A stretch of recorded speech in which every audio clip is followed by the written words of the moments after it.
Lange und ruhmreiche Jahre liegen hinter uns, seit unser Pharao, der hochverehrte Ramses II., Stab und Wedel von seinem Vater Seti I. übernommen hat.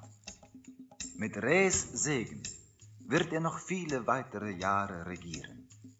Trotzdem ist es nun an der Zeit, in die Tiefen der Erde vorzudringen und die ewige Ruhestätte für unseren erlauchten Herrscher vorzubereiten. Er hat dem Architekten der Grabstätte einen Plan für das größte Grab aller Zeiten übergeben, das sogar das Grab seines Vaters noch übertrifft. Es liegt nun an Ihnen, diese königliche Forderung zu einem erfolgreichen Abschluss zu bringen. Doch hier noch ein Wort der Warnung. Sowohl hier als auch in Unterägypten hat die Unruhe unter freidenkenden Arbeitern und Sklaven besorgniserregende Formen angenommen. Sie folgen einem Mann, der einst am Hofe unseres Pharao aufgewachsen ist, und haben damit gedroht, ihren Gott um göttliche Hilfe zu bitten. Sie hoffen, dass sie mit solcher Unterstützung ihren Willen bekommen. In diesem Moment debattieren Priester und heilige Männer darüber, ob diese Bedrohung ernst zu nehmen ist. Während wir nun geduldig auf ihre Entscheidung warten, wäre es vielleicht durchaus ratsam, sich auf unerwartete Dinge vorzubereiten. Hallo, herzlich willkommen zu meinem Let's Play Pharao. Ich bin euer Dominus und wir spielen aus der Episode Ramses II. Des Add-on Königin des Nils Kleopatra die finale Kampagne Ramses im Tal. Eine unübertroffene Ruhestätte. Seit 29 Jahren regiert Ramses das Land. Und allmählich macht sich der Pharao Gedanken über sein Leben nach dem Tod. Wir sollen im Tal der Könige eine imposante Grabkammer für Ramses II. Errichten. Die Stadt, die wir für das Errichten der Grabkammer benötigen, soll eine Bevölkerung von 3000 Einwohnern aufweisen. Eine Kulturwertung von 50, eine Monumentwertung von 45, eine Wohlstandswertung von 55 und eine Königreichswertung von 100 sind zu erreichen.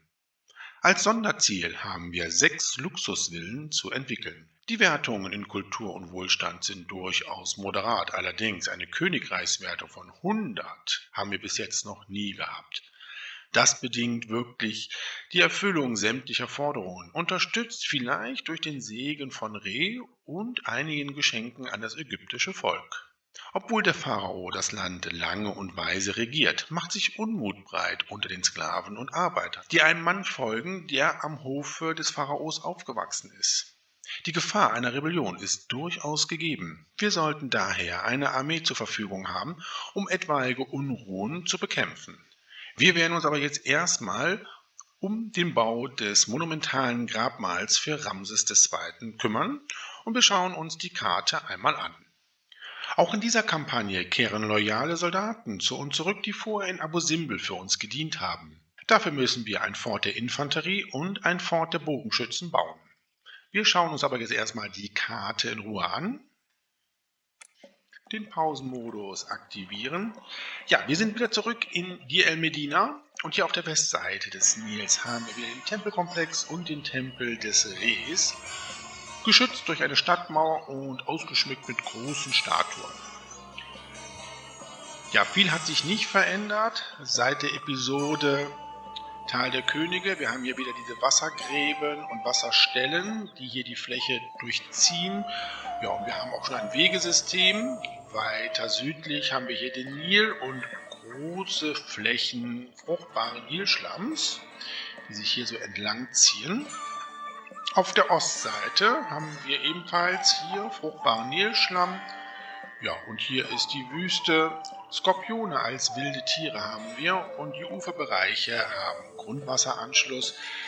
Ja, wir haben jetzt 2 Stellen, wo wir Fährhäfen bauen können. Hier der Bereich bestehen schon die Fährhäfen und hier haben wir noch die Möglichkeit, weitere zu bauen. An der Ostseite können wir halt jede Menge Docks bauen. Die Westseite ist da etwas weniger geeignet für. Ja, und ansonsten haben wir hier im Südwesten den Immigrationspunkt. Ja, und hier im Westen haben wir das Tal der Könige, welches wir ja schon kennen. Dann schauen wir mal, was wir produzieren können. An Farmen haben wir Getreide- und Gerstenfarmen. Henna können wir weiterhin hier nicht produzieren. An Rohmaterial haben wir nur Ton. Produzieren können wir Geschirr, Bier, Ziegel, Lampen und Farben. Wir haben 3 Gottheiten, die wir huldigen können und sollen. Osiris, Re und Bastet, wobei Re unser Schutzgott ist. Als Monument haben wir eine imposante königliche Grabstätte zu errichten.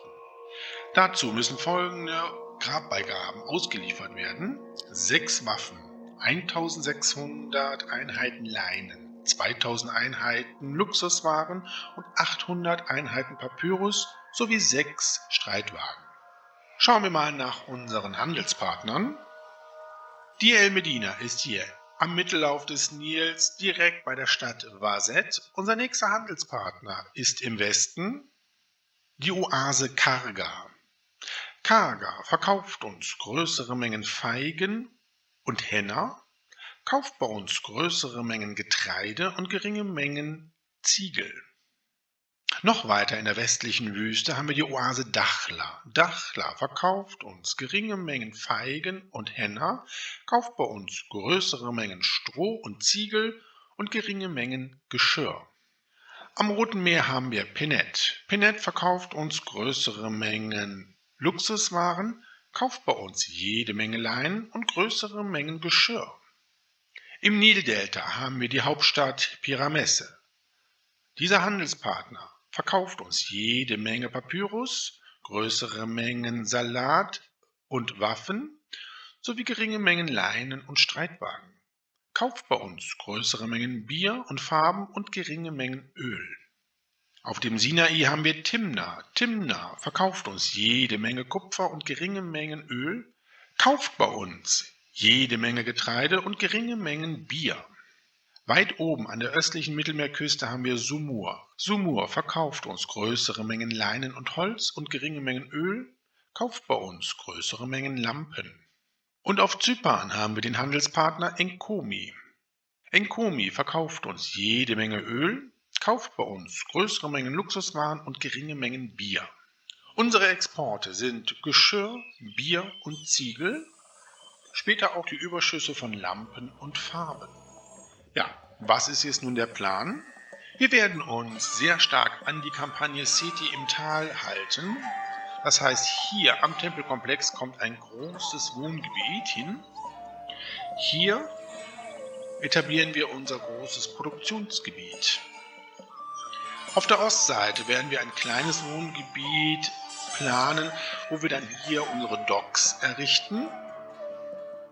Und in diesem Bereich hier kommt unser Villengebiet hin. Wir müssen ja 6 Luxusvillen entwickeln lassen.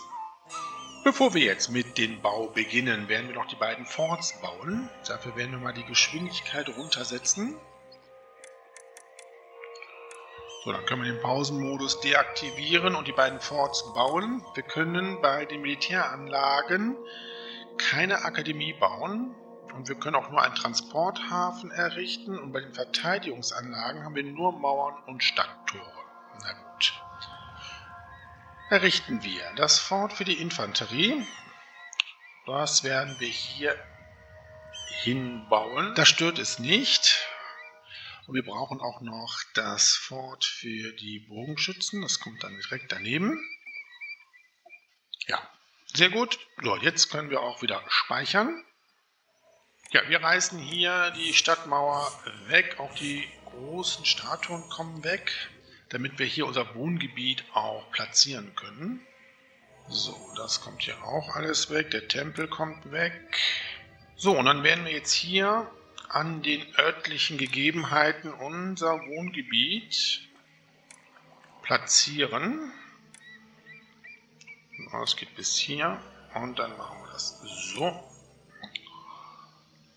Das kann hier alles weg. Ja, und dann brauchen wir jetzt noch den inneren Kreis. Ja, damit ist unser Wohngebiet jetzt festgelegt. Wir werden jetzt noch die Lage der Unterhaltungseinrichtungen platzieren. Und zwar hier den Musikpavillon und hier den Pavillon. So, mit der Sperre noch sichern. Ja, und dann bauen wir jetzt mal die Basics. Die Zisterne kommt hier hin. Ja, Feuerwache, Architekturbüro und Polizeiposten haben wir auch gebaut. Feuerwache und Architekturbüro sollten wir aber auch hierhin bauen, sonst geht unser Tempelkomplex in Flammen auf. So, dann können wir jetzt hier das Wohngebiet komplett parzellieren. Die Geschwindigkeit können wir jetzt wieder auf 70% stellen. Ja, wir warten auf unsere neuen Bürger. In der Zwischenzeit können wir beim Aufseher der Arbeitskraft wieder unsere Prioritäten verteilen. Auch hier zahlen wir wieder etwas mehr Lohn und setzen die Steuer vorübergehend auf 0. Sehr gut, der Anfang ist gemacht und das kann hier noch weg. Ja, da kommen unsere neuen Bürger und wir sehen, dass unsere Forts auch schon mit Soldaten gefüllt sind. Sehr gut. Wir werden ja hier unsere Produktion etablieren. Das heißt auch, dass wir hier ein Wohngebiet bauen müssen. Ja, und hier sollten wir auch noch kleine Siedlungen errichten für unseren Fährhafen. Das können wir schon mal machen. Dafür werden wir aber diesen Weg hier etwas umbauen. So, dann können wir jetzt hier 2 Parzellen ausweisen. Hier auch. Natürlich die nötigen Dienstleistungen bauen. Ziehbrunnen. Und natürlich auch hier Feuerwache und Architekturbüro sowie ein Polizeiposten. Ja, ich weiß, das ändert sich aber bestimmt gleich. Ja, dann können wir hier aber auch schon Schreine bauen. Die passen doch hier sehr gut hin.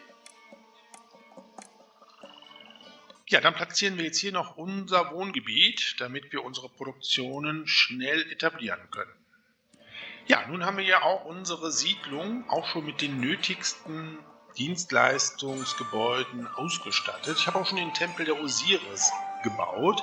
Dann sollten wir jetzt den Tempel der Bastet auch errichten. So, der kann hier hin.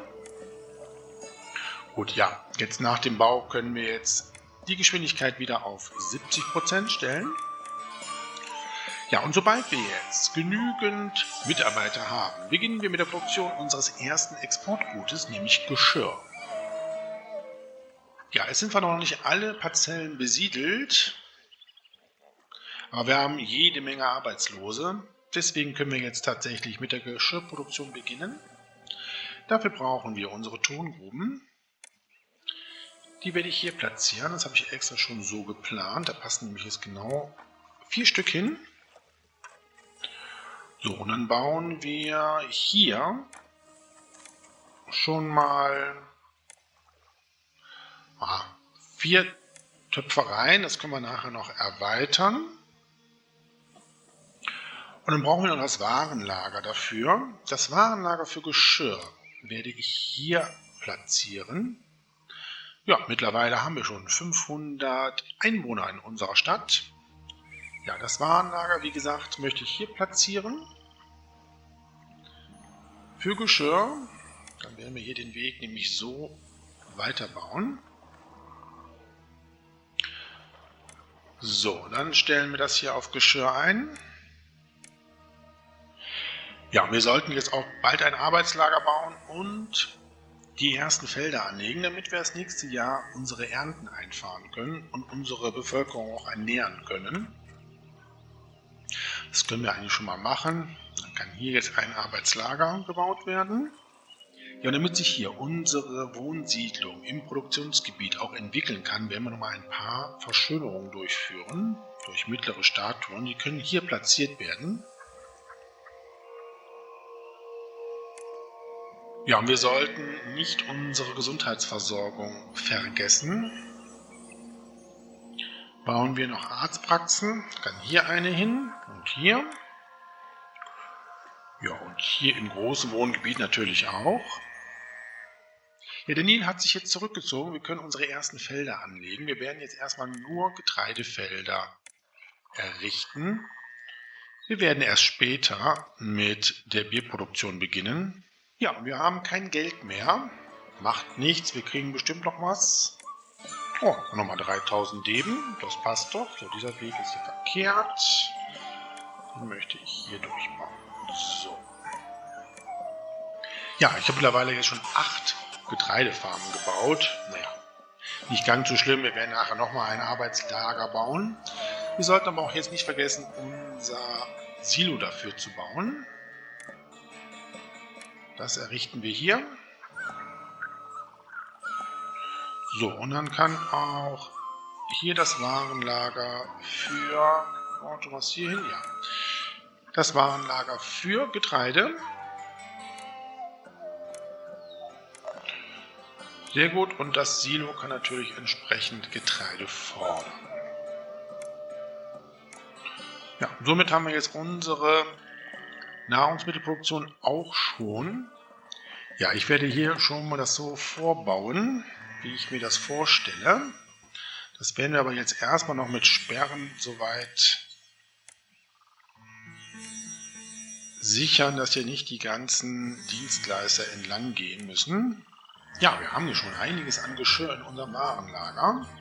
Die Oase Dachler ist der Handelspartner, der Geschirr bei uns kauft und auch Stroh. Das ist gut. Und später Ziegel. Diese Handelsroute eröffnen wir. Sehr gut. Eine Landroute natürlich. Und ich werde jetzt Geschirr schon mal auf Export setzen. Wir können auch schon Ziegel auf Export setzen, obwohl wir sie noch nicht produzieren. Das werden wir gleich machen, sobald wir durch die Versorgung von Nahrungsmitteln mehr Bürger in unserer Stadt haben. So, und das Stroh können wir auch schon verkaufen. Hier, da werden wir aber natürlich mindestens 800 Einheiten im Warenlager für die spätere Ziegelproduktion behalten. So, das Strohlager kann hier hin. Das passt.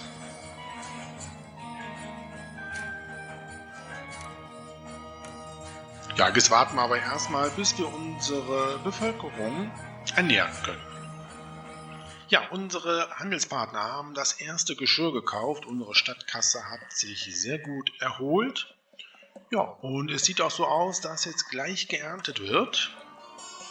Wir haben Juni. Ja, und da wird auch schon unsere Ernte eingefahren. Sehr gut. Wir bauen jetzt noch die Basare. Einmal hier in unserer kleinen Siedlung und natürlich hier in unserer großen Siedlung. Stellen wir noch schnell ein, dass Sie wirklich jetzt erstmal nur Getreide kaufen.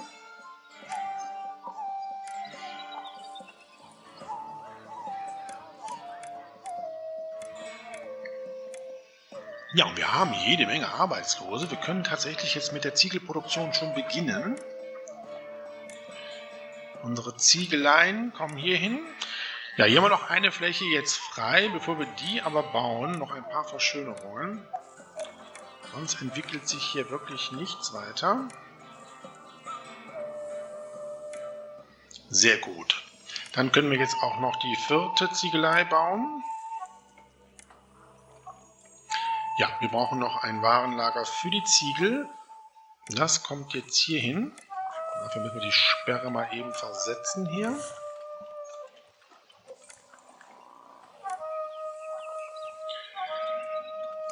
Ja, ich befürchte aber, dass wir noch weitere Tongruben brauchen. Wir können hier noch Tongruben bauen. Nein, geht nicht. Warum nicht? Nein, das funktioniert so nicht. Aber hier können wir noch welche bauen. Das passt. Wir haben jetzt unsere Nahrungsmittelversorgung und unsere 2 Exportgüter, die wir jetzt verkaufen. Warum wird hier Geschirr eingelagert? Weil ich vergessen habe, das Warenlager einzustellen. Naja, da waren wir ein bisschen zu voreilig gewesen. Okay, hier können jetzt Ziegel angenommen werden. Naja, das Geschirr kriegen wir hier schnell verkauft. Das sollte kein Problem sein. Ja, wir werden noch ein weiteres Arbeitslager gleich bauen und noch mehr Getreidefelder anlegen. Und dann auch später mit der Bierproduktion beginnen. Ja, der Nil zieht sich gerade wieder zurück. Dann können wir jetzt das weitere Arbeitslager bauen. Das kann hier hin. So, und dann bauen wir nochmal weitere Getreidefelder.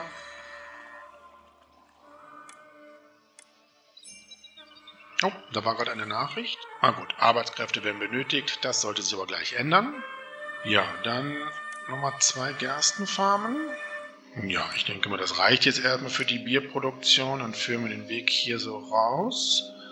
Und dann machen wir Folgendes. Dann gehen wir hier auch nochmal aus dem fruchtbaren Nilschlamm raus. Dann können wir hier eine Sperre setzen. Ja, so gefällt mir das. So, dann können wir nochmal Schreine bauen. Ja, und mittlerweile schon 1000 Einwohner in unserer Stadt. Wie sieht es eigentlich mit unseren Göttern aus? Die müssten doch eigentlich sehr zufrieden sein. Oh ja, das sieht doch sehr gut aus. Da werden doch wohl ein paar Segnungen bald kommen. Ja, wir sollten jetzt noch für die Gerste ein Warenlager bauen. Da müssen wir gucken, wo wir die platzieren. Ich denke mir mal hier. Dann kann hier die Gerste hin. Ja, und das Warenlager für Bier kommt hier hin. Wie gesagt, hier können sich die Märkte schnell mit den Gütern versorgen. Dann werden wir hier später unsere Bierproduktion etablieren. Ich denke mal, wir können mal nach einem Handelspartner schauen, der auch noch Geschirr bei uns kauft. Ich habe hier unsere Geschirrproduktion noch erweitert, sodass wir jetzt 6 Töpfereien haben. Penet kauft auch noch bei uns Geschirr, und zwar größere Mengen. Diese Handelsroute eröffnen wir, auch eine Landroute, sehr schön. Ja, sind wir zwar jetzt im Minus, aber das sollte sich, glaube ich, gleich ganz schnell ändern. Ja, und ihr seht, ich habe hier das Warenlager für die Gerste doch noch anders gebaut. Unsere Produktionen kommen auch hier auf diese andere Seite. Wir werden jetzt schon mal das Warenlager für Bier hier errichten.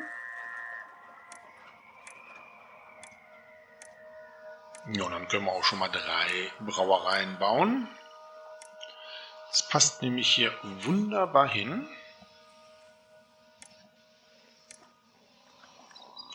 Dann können wir das nämlich hier so verbinden und die Sperre hier entsprechend versetzen. Das gefällt mir. Dann können wir nämlich hier noch ein Architekturbüro bauen und eine Feuerwache. Die kann dann hier hin. Und hier könnte noch eine Tongrube, glaube ich, hin. Ja, wunderbar, aber ich denke mir mal, wir warten jetzt mal. Wir müssen nämlich jetzt erstmal neue Bürger in unsere Stadt bringen, damit wir neue Mitarbeiter generieren. Aber wir werden ja jetzt jede Menge Nahrungsmittel in Form von Getreide unseren Bürgern zur Verfügung stellen können. Ja, sehr gut, Warenlager und Silo sind gut gefüllt mit Getreide und unsere Brauereien arbeiten auch schon. Dann muss ich mal kurz gucken, welcher Handelspartner jetzt unser Bier kauft. Das wäre Timna. Timna verkauft uns auch das Öl, weil wir die Lampen brauchen. Diese Handelsroute eröffnen wir, die auch eine Landroute ist. Ich versuche jetzt erstmal nur Landrouten entsprechend zu öffnen, da wir da keine Docks brauchen. Sehr schön. Dann kann jetzt auch unser Bier verkauft werden. Ja, und wie wir sehen, haben wir eine optimale Überschwemmung. Osiris ist zufrieden mit uns. Kümmern wir uns jetzt mal ein bisschen um unser großes Wohngebiet. Wir werden jetzt mal hier ein Musikpavillon errichten. Etwas Unterhaltung ist, glaube ich, jetzt mal hier angebracht. Die Jonglierschule errichten wir hier. Und dann werden wir hier auch nochmal ein paar Verschönerungen durchführen. In Form von mittleren Statuen.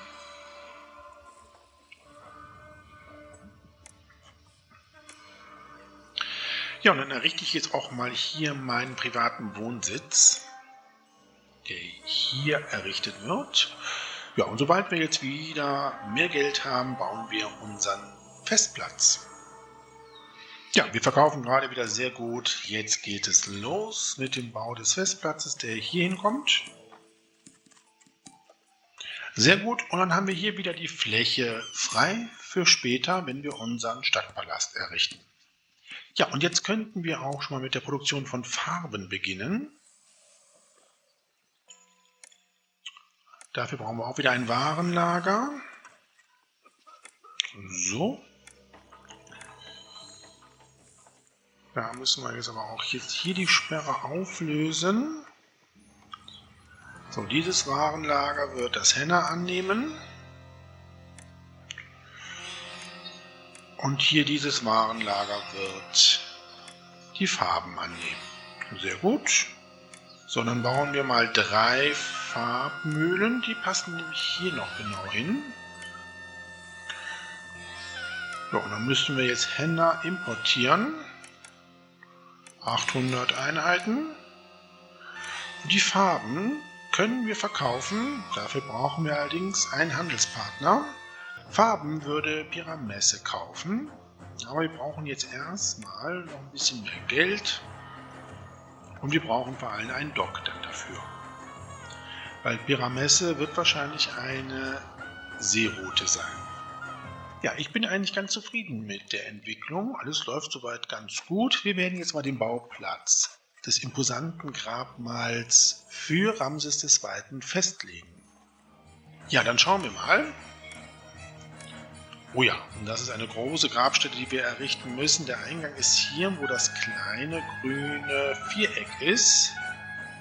Ja, hier sind ja die anderen Grabstätten. Ich glaube hier... Ja, hier passt es ganz gut. Oh ja, das ist wirklich imposant. Da bin ich mal sehr gespannt. Ja, wir haben auch jetzt genug Geld wieder verdient. Wir eröffnen jetzt die Handelsroute nach Piramesse, die eine Seeroute ist. Das hatte ich ja schon erwähnt. Dann können wir jetzt Farben auch verkaufen. 100 bleiben für unsere Kunsthandwerkergilden. Ja, wir brauchen jetzt ein Dock. Das Dock können wir hierhin bauen. Das ist das Einzige, was wir auf der Westseite bauen können. Nein, das stimmt nicht ganz. Hier könnte auch noch eins errichtet werden. Aber ich glaube, mit einem Dock kommen wir jetzt erstmal so weit aus. Ja, und ich sehe, wir müssen dann doch noch eine Gerstenfarm errichten. Damit kommen wir jetzt nicht ganz so raus. Wir waren 3 Brauereien. Und gegebenenfalls möchte ich die Brauereien ja auch noch erweitern.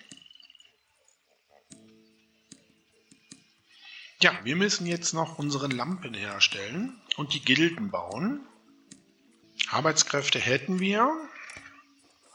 Dann bauen wir doch schon mal das Warenlager hier auf für Öl und für Lampen. Na, ich glaube, Lampen sollten wir separat haben, oder?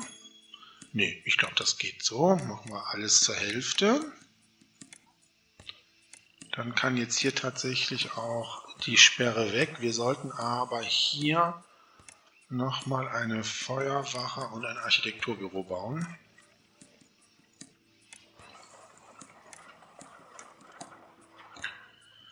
So, dann könnten wir, ich glaube, 2 Lampenwerkstätten reichen doch, oder?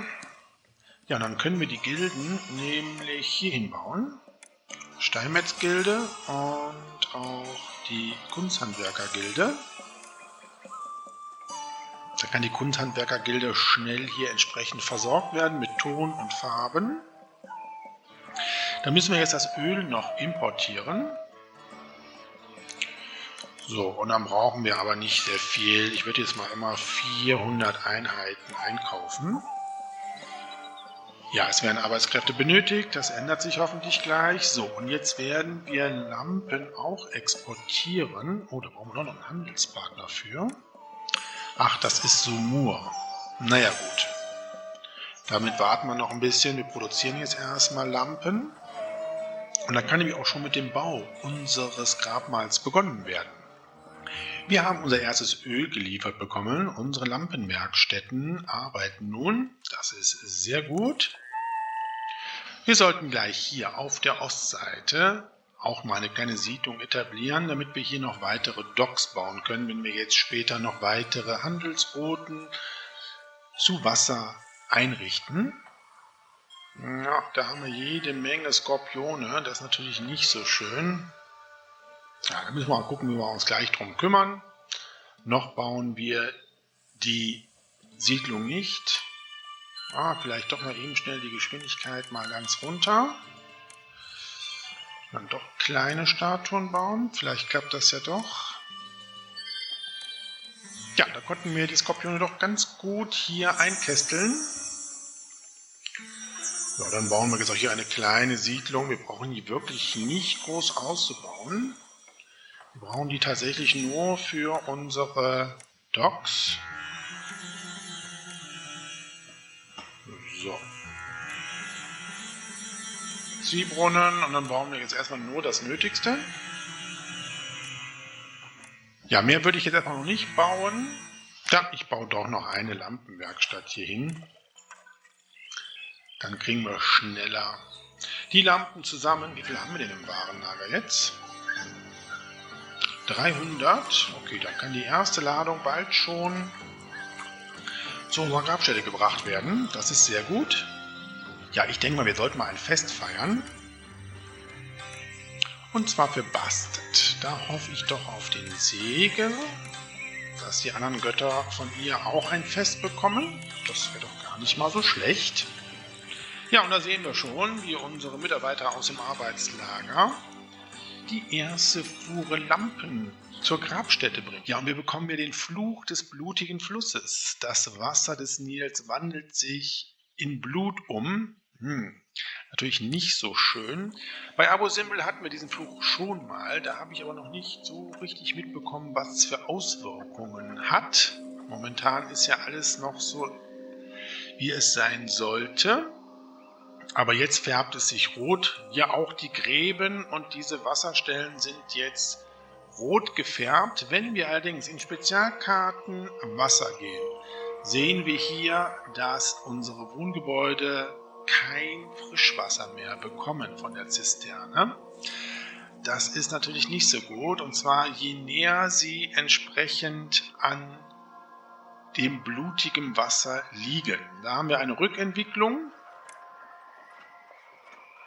Und auch bei Krankheiten sehen wir das, wie hoch jetzt hier der Krankenstand ist. Wir müssten eigentlich jetzt noch eine zusätzliche Arztpraxis bauen. Wir haben auch schon die ersten Krankheiten, die jetzt ausbrechen. Also, und Malaria. Na wunderbar. Und eine überflutete Tongrube.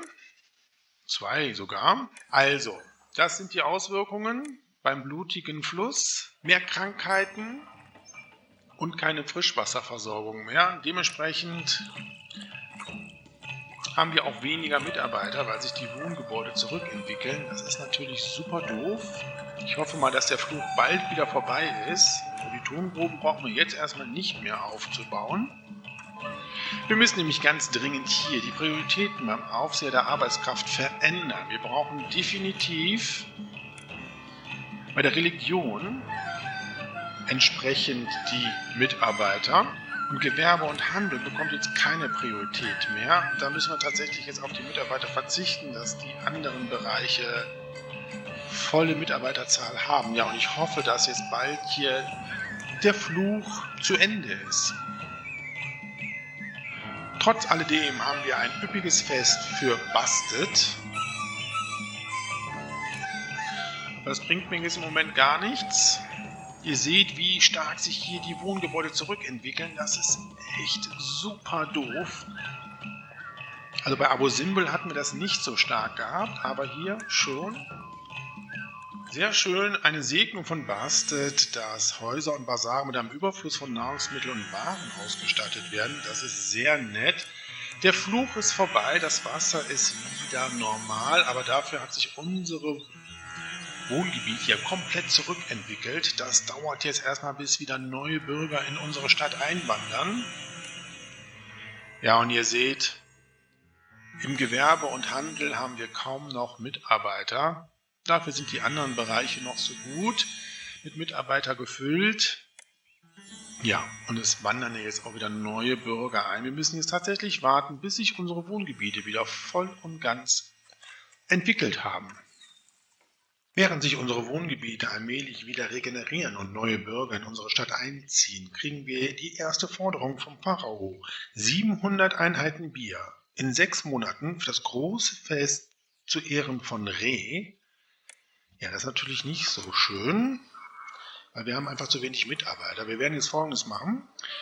Wir werden jetzt verschiedene Gewerke einfach ausschalten. Lampen, Farben.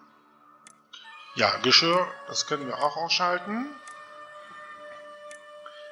Dann haben wir wieder ein bisschen mehr an Mitarbeiter für unsere Brauereien hier.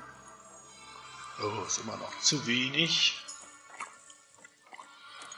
Naja, ob wir die Forderung tatsächlich erfüllen können, das weiß ich jetzt nicht so. Obwohl ich sehe, es wandern wirklich viele Menschen in unsere Stadt wieder ein. Ja, Ziegel, das Gewerbe können wir auch ausschalten und natürlich auch Ton. Ja, wir haben wieder Mitarbeiter, die eine Arbeitsstelle suchen. Wir können jetzt sukzessiv die Gewerbe wieder aktivieren. Wir fangen an mit Farben. Da müssen wir nämlich keinen Rohstoff produzieren. Ja, und die Lampen, da werden wir auch wieder die Produktion starten. Ja, ich weiß. Ja, und wir bekommen unseren Segen von Baste, der ein Fest ausrichtet für alle Gottheiten. Oh, das ist sehr nett. Vielen Dank. Wenigstens etwas. So, unsere Tongruben haben wir auch wieder aktiviert. Da bauen wir jetzt noch eben die 2 wieder auf, die eben überflutet wurden.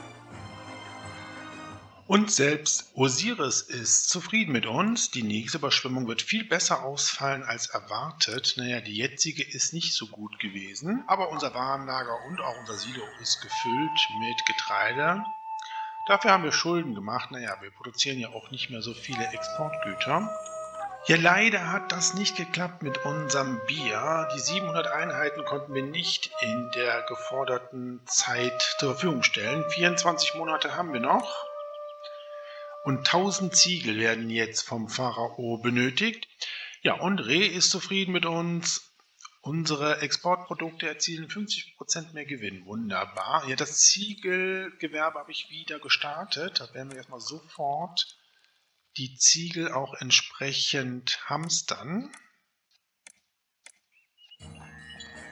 So, das Bier haben wir im Warenlager, können wir verschicken und dann können wir das Bier auch wieder verkaufen. So, dann werden wir auch wieder Geschirr produzieren.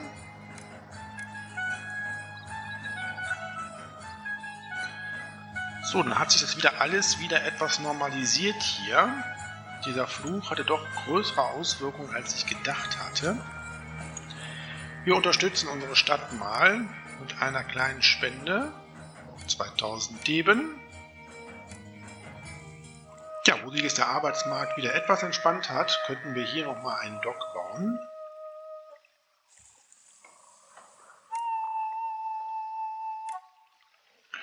So, dann sollten wir aber auch hier eine Arztpraxis errichten. Ja, 6 Monate bleibt uns noch, bis wir die Ziegel zur Verfügung stellen müssen. Aber ich denke mir mal, das schaffen wir. Ja, leider sinkt die Königreichswertung, weil wir das Bier nicht rechtzeitig geschickt haben. Naja, für eine Königreichswertung von 100 haben wir dabei jetzt noch einiges zu tun. Die 1000 Einheiten Ziegel haben wir im Warenlager und diesmal können wir es fristgerecht verschicken und dann können die Ziegel auch wieder verkauft werden. Ja, und bei unserer Grabkammer wird fleißig gearbeitet. Steinmetze und Kunsthandwerker sind beschäftigt, die Grabkammern und Gänge in den Felsen hineinzutreiben und zu verzieren. Das läuft hier gut, da bin ich mit zufrieden. Ja, wir müssen uns aber noch um unsere Grabbeigaben kümmern und da haben wir hier eine ganz tolle Situation. Wir müssen nämlich alle diese Grabbeigaben kaufen. Wir können keine davon produzieren. Das ist natürlich sehr schade. Im Moment verkaufen wir ganz gut. Ich würde jetzt mal mit Leinen anfangen. Dafür bauen wir mal hier auch mal weitere Warenlager. So, dieses Warenlager hier. wird Leinen annehmen. Dieses Warenlager kann jetzt Waffen und Streitwagen annehmen. So, dann können wir hier die Straße noch durchbauen. Und nochmal eine kleine Segnung von Osiris. Die nächste Überschwemmung wird perfekt sein, sehr gut, aber wir haben eigentlich jede Menge an Getreide. Ich werde dieses Feld mal hier umwidmen, und zwar in eine Gerstenfarm. So, und dann kaufen wir jetzt mal Leinen ein. Und zwar so 400 Einheiten. Ups, umgekehrt. Dann werden wir jetzt nach und nach das Leinen als Grabbeigabe verschicken, damit wir später, wenn wir unser Villengebiet entwickeln, wir das Leinen auch für unsere Bürger und auch für die Einbalsamierungshäuser zur Verfügung stellen können. Ich wollte ja noch die Handelsroute nach Sumur eröffnen, damit wir auch jetzt Lampen verkaufen können, auf jeden Fall die Überschüsse. Diese Seeroute eröffnen wir und dann können wir jetzt die Lampen verkaufen. 400 Einheiten bleiben jeweils im Warenlager. In unserem großen Wohngebiet können wir jetzt mal hier den Pavillon errichten. Dann entwickeln sich die Wohngebäude hier auch weiter.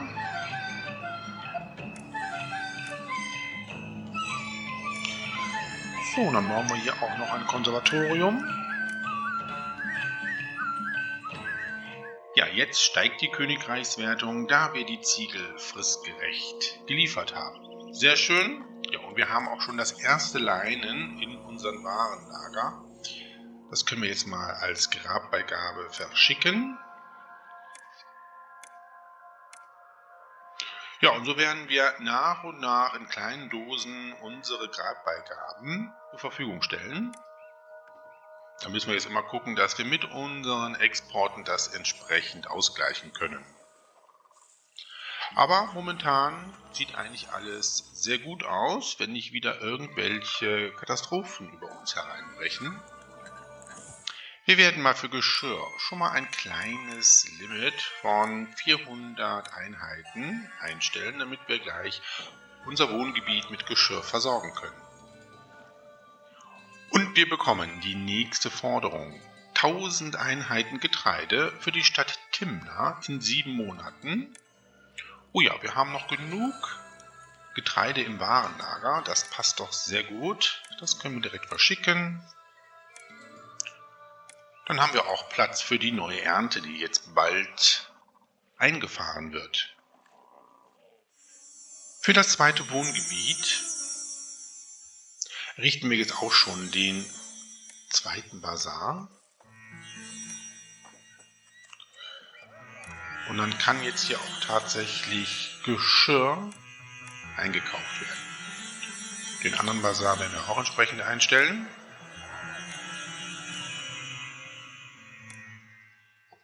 Wir bekommen unsere erste militärische Forderung. Die ägyptische Armee ist in einem Kampf bei der Stadt Timna verwickelt und wir müssen Truppen zur Verfügung stellen in den nächsten 7 Monaten. Eine kleine Truppe wagt einen Angriff und wir sollen Soldaten losschicken. Ja gut, dann würde ich sagen, wir haben ja hier unsere Infanterie und auch die Bogenschützen. Wir schicken beide los. Das sollte eigentlich kein Problem sein, den Kampf hier zu gewinnen. Ja, und unser Wohngebiet entwickelt sich jetzt auch allmählich weiter. Was haben wir jetzt? Eine Froschplage. Was steht denn hier? Ein schlimmer Fluch lastet auf unserem Land. Millionen von Fröschen machen unsere Straßen unpassierbar und unsere Wohnungen unbewohnbar. Ja, wunderbar. Wieder ein neues Drama hier. Hier sehen wir die giftgrünen Frösche, wie sie aus dem Gewässer hier jetzt zu unserem Wohngebiet kommen. Ja, und jetzt sehen wir hier die Symbole über den Wohngebieten. Diese Wohnhäuser sind verseucht. Wenn wir hier rechts draufklicken, können wir sehen, Verseuchung mit Fröschen dauert noch 5 Monate. Das heißt mal wieder, dass unsere Einwohnerzahl sinkt.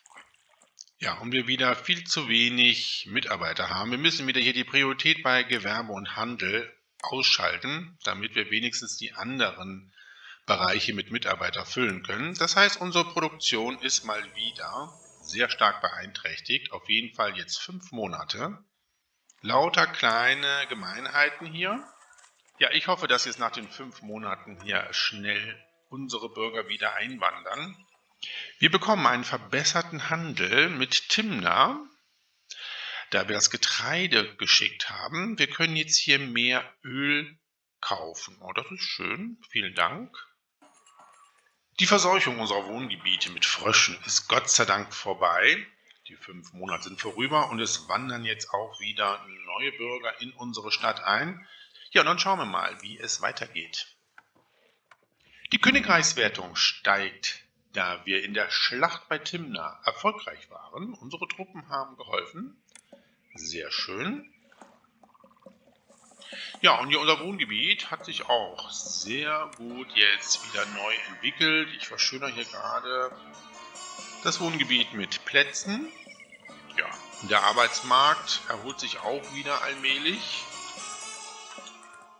Aber da fehlt uns noch einige Mitarbeiter. Aber ich denke mir mal, das haben wir bald wieder geschafft, dass wir hier wieder normal produzieren können. Und die Helden kehren zurück. Ja, wir haben jeweils immer 2 Infanteristen und 2 Bogenschützen verloren. Das möchte ich natürlich auffüllen. Sobald wir wieder genügend Mitarbeiter haben, bauen wir noch einen Drillplatz. Waffen müssen wir sowieso importieren für unsere Gradbeigaben. Und sobald unsere Soldaten ausgebildet sind, können wir den Drillplatz auch wieder abreißen. Unser Arbeitsmarkt hat sich wieder regeneriert. Wir haben sozusagen Vollbeschäftigung. Sehr schön. Dann können wir jetzt den Drillplatz bauen. Der kann hier hin. Dann können hier schon mal die Bogenschützen ausgebildet werden. Ja, und wir werden Folgendes machen. Das Leinen haben wir jetzt schon als Grabbeigabe komplett ausgeliefert. Den Import stoppen wir natürlich jetzt. Und jetzt werden wir Waffen importieren. Und zwar nur 2. Weil wir brauchen nur 2 Infanteristen ausbilden. Und sobald die ausgebildet sind, werden wir den Drillplatz abreißen und dann weiter Waffen importieren. Ansonsten wandern nämlich unsere teuer importierten Waffen direkt wieder in den Drillplatz und ich möchte sie als Grabbeigabe sofort verschicken. Deswegen müssen wir jetzt also ein bisschen aufpassen, dass wir sofort den Import stoppen, sobald die 2 Waffen im Warenlager sind. Ja, da kommen sie schon, die Waffen. Da sind die 2. Jetzt werden wir sofort den Import stoppen. Warum habe ich jetzt so viel Waffen in meinem Warenlager? Das verstehe ich jetzt nicht. Warum ich jetzt so viel Waffen drin habe, obwohl ich den Import gestoppt habe. Egal, wir haben jetzt die nächste Forderung, nämlich die Stadt Inkomi, die 700 Einheiten Farben in 11 Monaten haben möchte. Ja, und wir haben Schulden gemacht. Wie viele Waffen habe ich denn bitte hier im Warenlager jetzt? 8. Habe ich da irgendwas verklickt? Nein. Ja, passiert schon mal. Ist euch jetzt nicht ganz so dramatisch. Wir werden mal 500 Deben der Stadt spenden. So, der erste Infanterist wird gerade ausgebildet. Ja, und wir haben auch schon wieder 16 Infanteristen. Das ist sehr gut. Brauchen wir jetzt nur noch den Bogenschützen. Ja, der Bogenschütze ist ausgebildet worden. Ich werde den Drillplatz jetzt nicht abreißen, weil jetzt die 2 Waffen eingelagert sind. Es kann ja durchaus sein, dass wir nochmal Soldaten ausbilden müssen. Ja, wir können jetzt die Waffen schon als Grabbeigabe ausliefern. Da fehlt uns jetzt noch eine.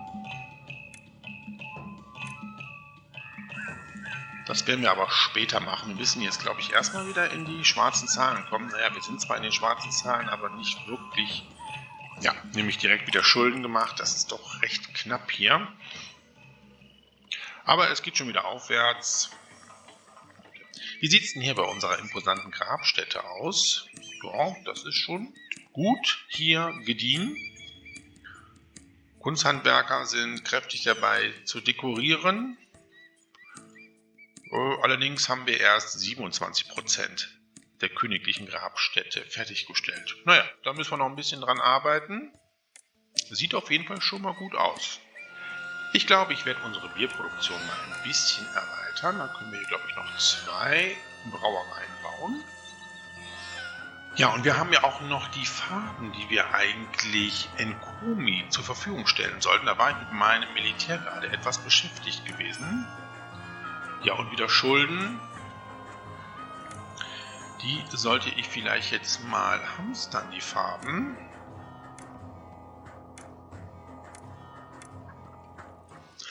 Die nächste Forderung vom Pharao: 600 Einheiten Bier in 6 Monaten. Auch das Bier müssen wir jetzt hamstern. Naja, ein bisschen Geld haben wir ja jetzt in unserer Stadtkasse. Wir haben die Bierproduktion ja auch noch erweitert. Die Farben haben wir jetzt im Warenlager für die Forderung nach Enkomi. Ja, und das Bier sollten wir jetzt eigentlich auch relativ schnell zur Verfügung haben. Da fehlt uns jetzt noch 100 Einheiten. Mittlerweile haben wir schon 2000 Einwohner in unserer Stadt. Und die Forderung nach 600 Einheiten Bier kann erfüllt werden. Verschicken wir auch. So, dann können wir wieder Bier verkaufen. Und auch unsere Farben. Da bleiben ja 100 Einheiten im Warenlager für unsere Gilde. Ja, haben wir doch ganz gut geschafft. Sehr zufrieden. Die letzte Überschwemmung war nicht ganz so üppig. Das sehen wir hier an den Feldern. Vielleicht sollten wir nochmal ein Arbeitslager bauen. Das kann hier hin. Und dann würde ich nochmal hier 2 Gerstenfelder bauen. Und nochmal 2 Getreidefelder. Ja, das sollte eigentlich passen. Und natürlich den Bewässerungsgraben.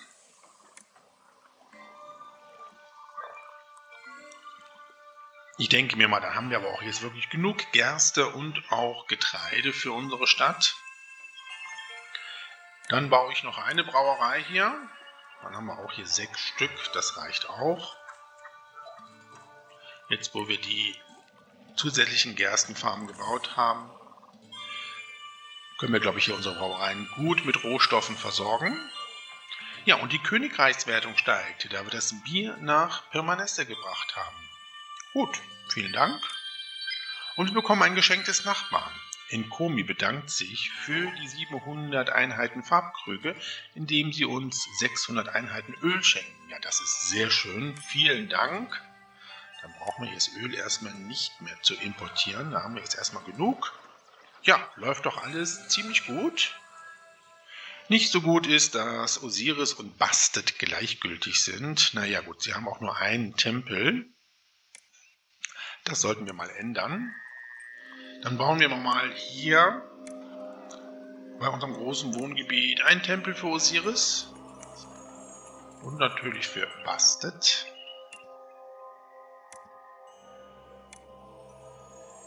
Hier unsere kleine Siedlung auf der Ostseite bekommt jetzt auch nochmal einen Tempel, und zwar für Re. Die haben wir doch hier sehr vernachlässigt, unsere kleine Siedlung.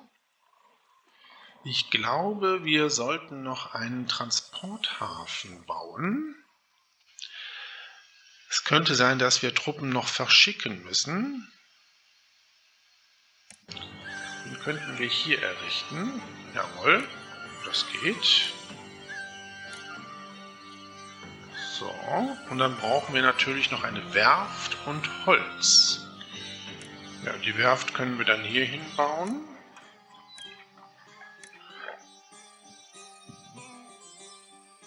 Ne, wir sollten ja auch mal eine Sperre errichten. Ja, dann brauchen wir noch etwas Holz. 200 Einheiten, das müsste reichen. Hier dieses Warenlager, wo wir Waffen und Streitwagen einlagern, kann auch Holz annehmen. Ja, unser Holz ist auch schon im Warenlager. Da können wir jetzt den Import wieder stoppen. Wir brauchen ja wirklich nur für das Transportschiff unser Holz. Ja, nochmal einen Blick auf unsere Handelspartner. Lohnt sich denn jetzt hier Enkomi? Nein, Enkomi lohnt sich nicht. Das Bier verkaufen wir auch so komplett. Ja, wir haben noch die Oase Kaga als Handelspartner. Ich glaube, da könnten wir noch entsprechend die Handelsroute öffnen. Da können wir noch Ziegel verkaufen. Das ist doch gar nicht so schlecht. Ja, wir haben eine leichte Überproduktion von Farben, sehe ich hier, glaube ich. Ja, aber ich sehe, dass Pirma Messe noch gar keine Farben gekauft hat. Ach, interessant. Ja, das kann damit zusammenhängen, dass wir einfach zu wenig Docks haben. Ja, da sollten wir noch einen Dock bauen. Hier.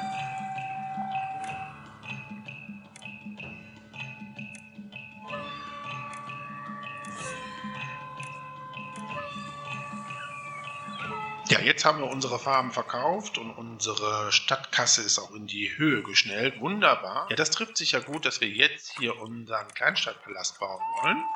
Der kann jetzt hier hin und dann können wir auch das Steuereintreiberbüro bauen. Das kann hier hin und dann werden wir die Steuern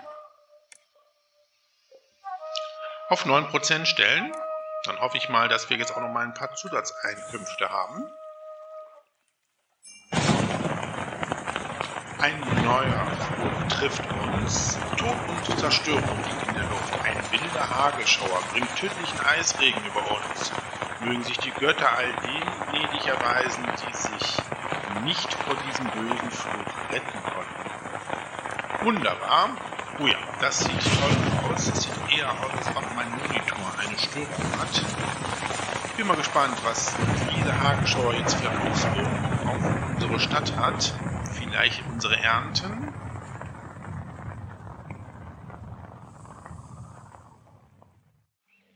Oh, Gott sei Dank, es ist vorbei. Sieht nicht so danach aus, dass es irgendwas an Schäden gibt. Schäden gibt es nicht, allerdings unsere Soldaten haben bei dem Hagelschauer gelitten. Wir sehen hier, dass unsere Soldatenanzahl dezimiert worden ist. Ja, die sollten natürlich wieder ausgebildet werden. Wir haben 2 Einheiten Waffen im Warenlager. Hier müssen auf jeden Fall 4 ausgebildet werden. Ja, und bei den Bogenschützen, das hier ist nicht ganz so viel. Das sollte doch schnell aufgefüllt sein. Dann müssen wir jetzt nochmal Waffen importieren. Ja, und dann sollten wir auch weitere Grabbeigaben jetzt importieren. Ich würde jetzt mit Papyrus beginnen. Hier das Warenlager, wo wir Leinen eingelagert haben, kann jetzt auch Papyrus annehmen. Und dann kaufen wir mal 400 Einheiten. Ich glaube, wir brauchen insgesamt 800. Jawohl. Und unser Transporterschiff ist fertiggestellt worden. Sehr gut. Wir könnten nochmal wieder ein Fest feiern. Und zwar nochmal für Bastet. Da ist ja dieser Segen, dass diese Gottheit ein Fest für alle Götter ausrichtet. Ja, das ist sehr lukrativ. Das Papyrus ist im Warenlager. Verschicken wir komplett. So, nochmal 400. Dann haben wir das Papyrus auch schon ausgeliefert. Unsere Stadtkasse sieht ganz gut aus. Ja, und wir haben unser üppiges Fest für Bastet. Sehr gut. Und wir kriegen auch direkt eine Segnung von Bastet. Häuser und Waren werden mit einem Überfluss von Nahrungsmitteln und Waren ausgestattet. Sehr schön. Ja, wir haben ein kleines Problem. Unsere Kunsthandwerkergilde hat keinen Ton. Ich habe jetzt gerade noch mal eine Tongrube gebaut. Das ist natürlich nicht so schön. Vielleicht baue ich noch eine Tongrube. Ich muss mal eben schauen. Ich habe jetzt hier am Eingang unserer Stadt nochmal 2 Tongruben gebaut. Habe das hier mit einem Weg entsprechend verbunden. Und dann hoffe ich mal, dass jetzt unsere Kunsthandwerkergilde jetzt auch hier mehr Ton bekommt. Wir haben wohl doch so viele Töpfereien und Ziegeleien, die den ganzen Ton aufbrauchen, dass unsere Gilde hier nicht versorgt wird. Aber ich hoffe mal, dass wir das jetzt in den Griff bekommen. Ja, und unsere Stadtkasse ist wirklich prall gefüllt. Wir verschicken die letzten 400 Papyrus. Der Papyrus-Import können wir dann jetzt erstmal wieder stoppen. Wo ist Papyrus? Da. Und dafür werden wir jetzt Streitwagen einkaufen. Mal 2.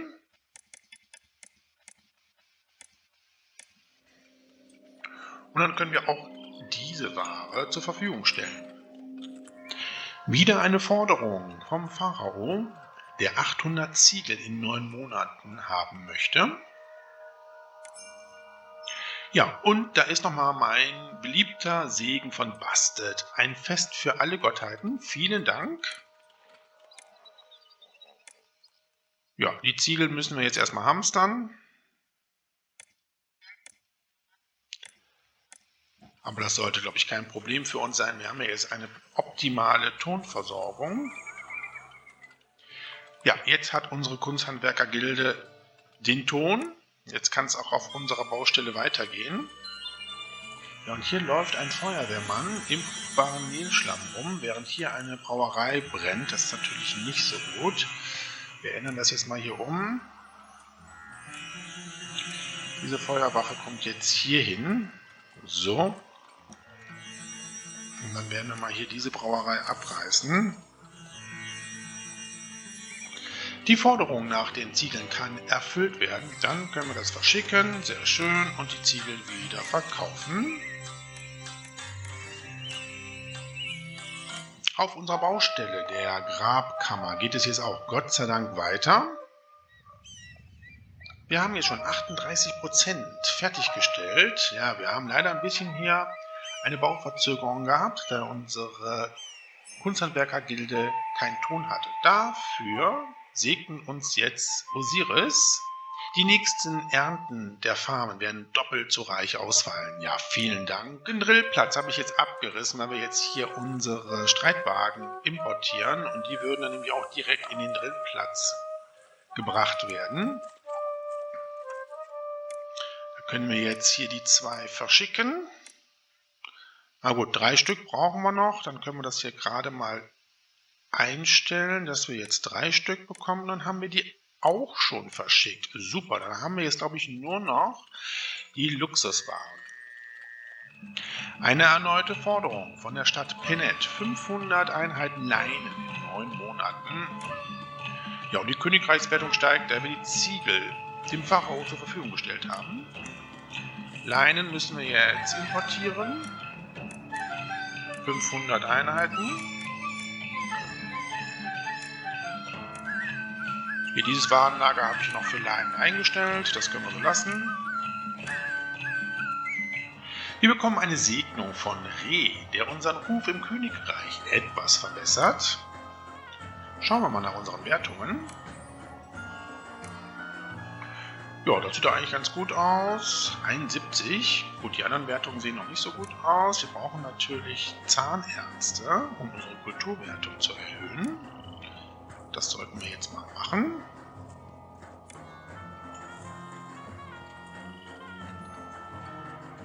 Das Leinen ist im Warenlager, können wir verschicken. So, dann brauchen wir aber auch den Import von Leinen momentan jetzt nicht. Ja, mit der prall gefüllten Stadtkasse vervollständigen wir noch den Tempelkomplex, dem Altar des Maat und dem Orakel des Horus.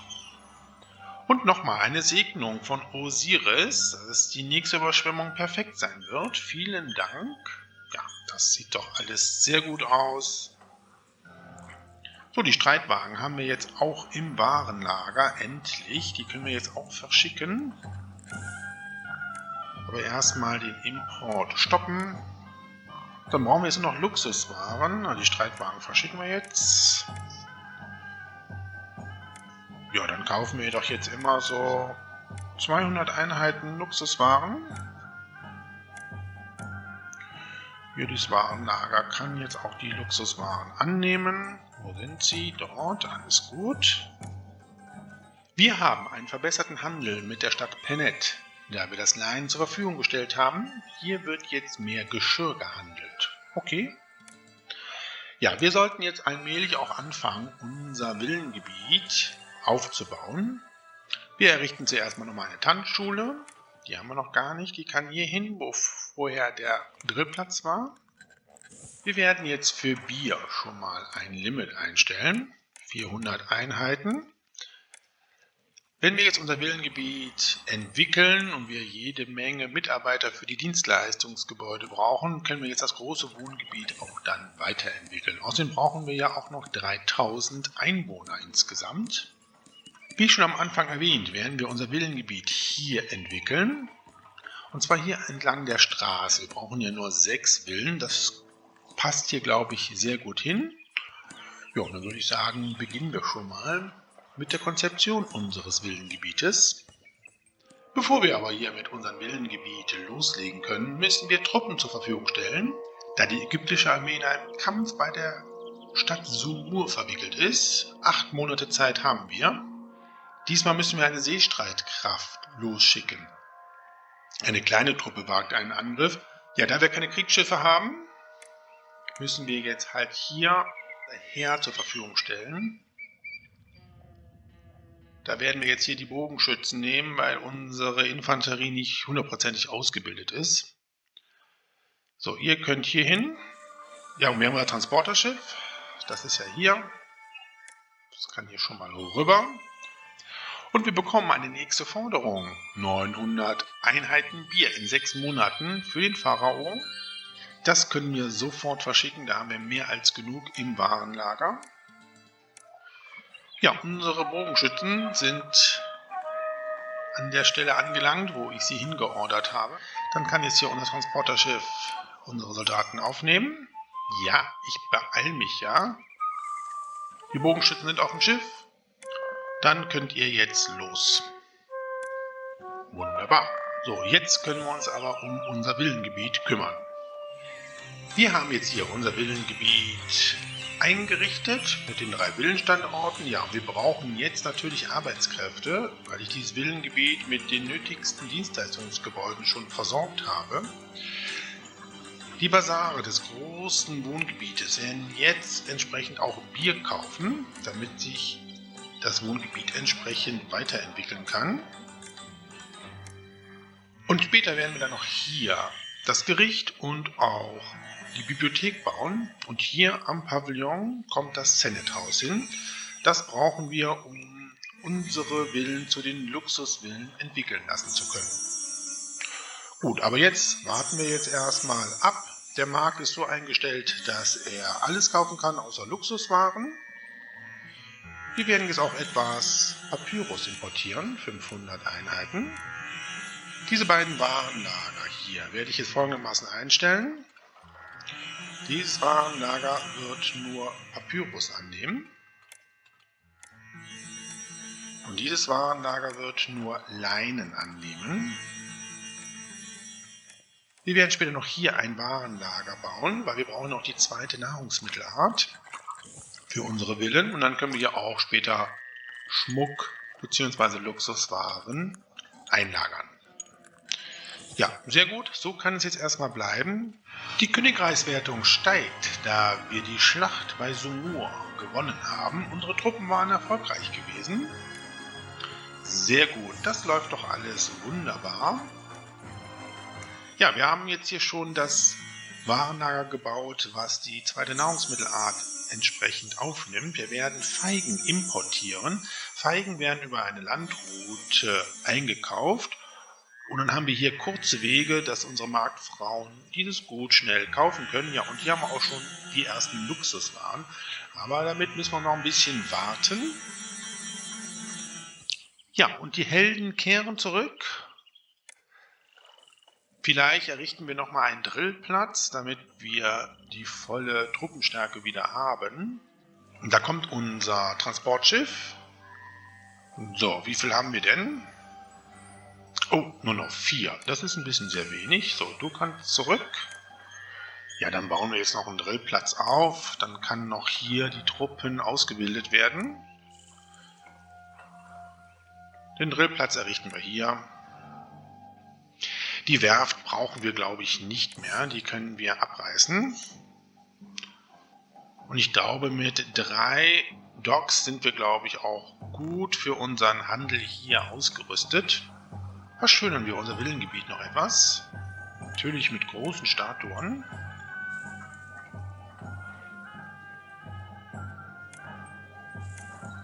Ja, das sieht doch sehr gut aus. Und hier unsere Wohngebäude im Villengebiet brauchen jetzt schon Luxuswaren. Das können wir denen jetzt auch schon zur Verfügung stellen. Wir haben ja Luxuswaren hier im Warenlager. Und dann haben wir unsere Villen schon. Wir müssen jetzt hier natürlich unsere kleinen Statuen entfernen.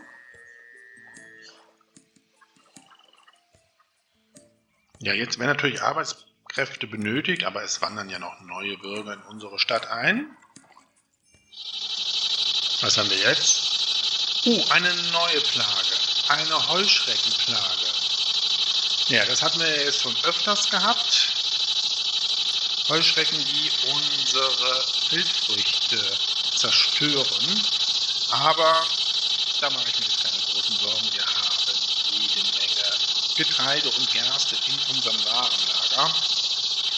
Das müssen wir jetzt über uns ergehen lassen. Ja, und so schwindet unsere Getreide- und Gerstenernte dahin.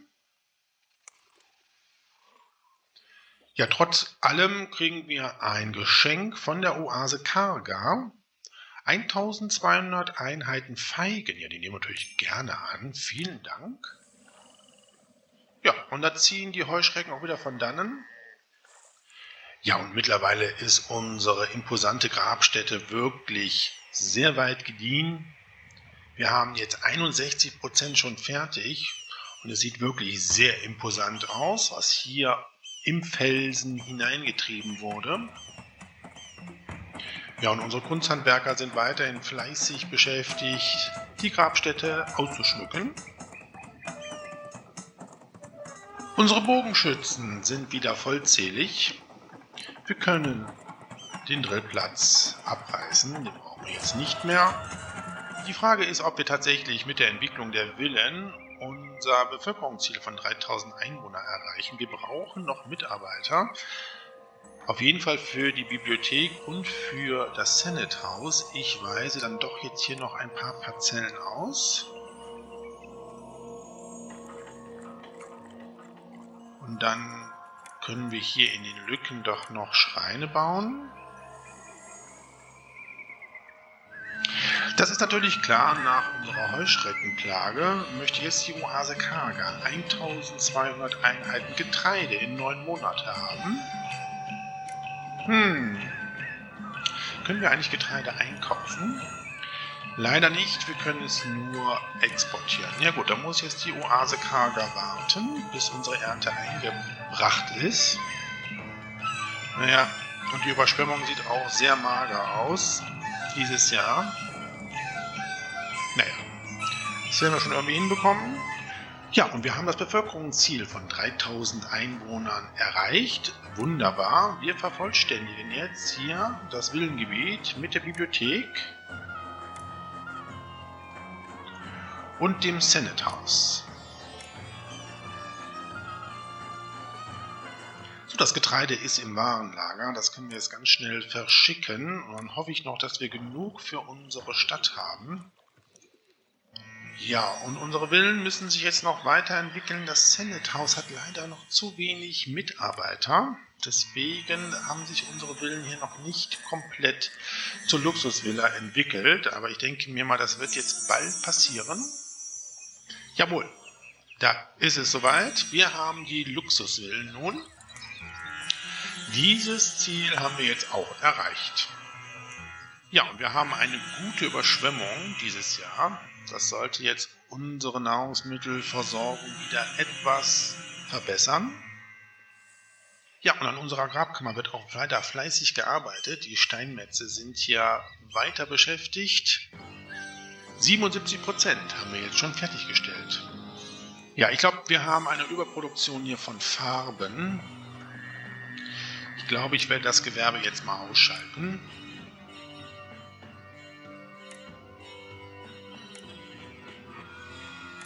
Dann können wir den Henna-Import auch stoppen. Ich denke mir mal, dieser Farbenvorrat reicht bis zur Vollendung unseres Grabmals.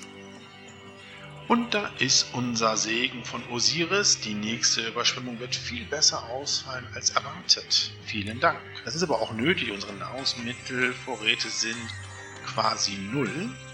Ja, unsere Wertungen sind auch super. Wir haben jetzt Kultur und Wohlstand erreicht. Ja, Königreichswertung und auch Monumentwertung. Müssen wir noch jetzt die Werte erzielen. Bevölkerungsziel ist erreicht, die Luxusvillen haben wir, super. Wir verschicken nochmal hier wieder Luxuswaren als Grabbeigabe. Die Königreichswertung steigt, da wir das Getreide zur Oase Karga geschickt haben. Tja, dafür haben meine Bürger nichts zu essen. Eine reiche Ernte wird endlich eingefahren. Das ist auch sehr wichtig, weil wir haben hier schon eine Rückentwicklung unserer Wohngebäude. Aber ich denke mir mal, jetzt haben wir jede Menge Nahrungsmittel, um unsere Bevölkerung wieder zu ernähren. Ja, und ich habe ja auch schon die Farbmühlen durch Ziegeleien ersetzt. Wir werden nachher noch hier diese 2 Farbmühlen auch noch durch eine Ziegelei ersetzen, weil Ziegel können wir gut verkaufen. Ja, und wir sehen, dass wir hier wieder eine gute Überschwemmung bekommen. Auch die nächste Ernte ist gesichert. Sehr gut. Eine erneute Forderung von der Stadt Pyramesse. 900 Ziegel in 9 Monaten. Ja, Ziegel produzieren wir eigentlich jede Menge. Was haben wir auf Lager? Oh, 100. Das ist nicht sehr viel. Okay, dann müssen wir das jetzt mal hamstern. Aber das sollte kein Problem sein. Wir haben schon 91% jetzt der Grabkammer für Ramses II. Fertiggestellt. Es dauert jetzt nicht mehr lange und wir werden dieses Monument fertiggestellt haben. Die Ziegel haben wir nun im Warenlager. Wir können jetzt diese Forderung erfüllen und auch die Ziegel weiter nutzen und verkaufen. Und eine weitere Forderung vom Pharao: 900 Einheiten Bier in 6 Monaten für das Fest zu Ehren von Re. Okay, hier kommt jetzt noch eine Forderung nach der anderen. Aber Bier haben wir wirklich jede Menge im Warenlager. Da brauchen wir noch nicht mal zu hamstern. Das ist ja sehr schön. Ja, damit sollten wir aber auch die Königreichswertung jetzt gleich geschafft haben. Ja, und wie ich erhofft habe, die Königreichswertung steigt, da wir die Ziegel zur Verfügung gestellt haben. Ja, das sieht doch bestens aus. Ich denke mir mal, wir nähern uns ein wenig dem Ende der Kampagne. Und die Königreichswertung steigt nochmal, da wir das Bier zur Verfügung gestellt haben. Damit haben wir auch die 100 erreicht. Ja, und hier wird jetzt letzte Hand an unserer Grabstätte angelegt. Die Kunsthandwerker und die Steinmetze vollenden nun die Arbeit. Ja, nun ist es tatsächlich vollbracht. Die imposante Grabstätte für den Pharao Ramses II. Ist fertiggestellt. Ja, wirklich ein imposanter Anblick mit all den Neben-, Vor- und Hauptkammern. Ja, da kommen nochmal unsere Mitarbeiter und bringen nochmal Lampen. Bevor wir die Kampagne beenden, schauen wir in gewohnter Weise uns die Stadt Deir el-Medina nochmal in Ruhe an. Hier unser großes Wohngebiet mit dem Tempelkomplex des Res, dem Stadtpalast und meinem privaten Wohnsitz. Unser großes Produktionsgebiet mit der Produktion von Geschirr und Ziegel sowie Bier und dem Baumaterial Farben und auch Lampen. Auf der Ostseite unsere wirklich kleine Siedlung, wo wir nur unsere Docks haben. Im Laufe des Spiels hatten wir auch hier unsere Werft, um unseren Transporthafen mit einem Boot zu beschicken. Und hier das geforderte Villengebiet mit 6 Luxusvillen. Und unsere imposante Grabstätte für den Pharao Ramses II. Wir versenden die letzten 200 Einheiten Luxuswaren als Grabbeigabe und beenden diese Kampagne. wir haben es geschafft. Wir haben für den Pharao seine Grabstätte errichtet und wir schauen, wie es weitergeht. Gut gemacht. Ungeachtet einer schier endlosen Serie schrecklicher Plagen und Unglücksfälle ist das große Grab für unseren betagten Pharao nun bereit. Seine Großartigkeit zeugt von unserer Verehrung für Ramses II., der sicherlich einer der größten Herrscher Ägyptens ist. Wie erwähnt, beenden wir nun mit dieser Kampagne die Episode Ramses II. Die neue Episode beim Add-on Königin des Nils Kleopatra trägt den Namen Alte Eroberer. Die erste Kampagne daraus ist PA. Bis dahin wünsche ich alles Gute, freue mich auf ein Wiedersehen und ein Wiederhören und sage Tschüss, euer Dominus.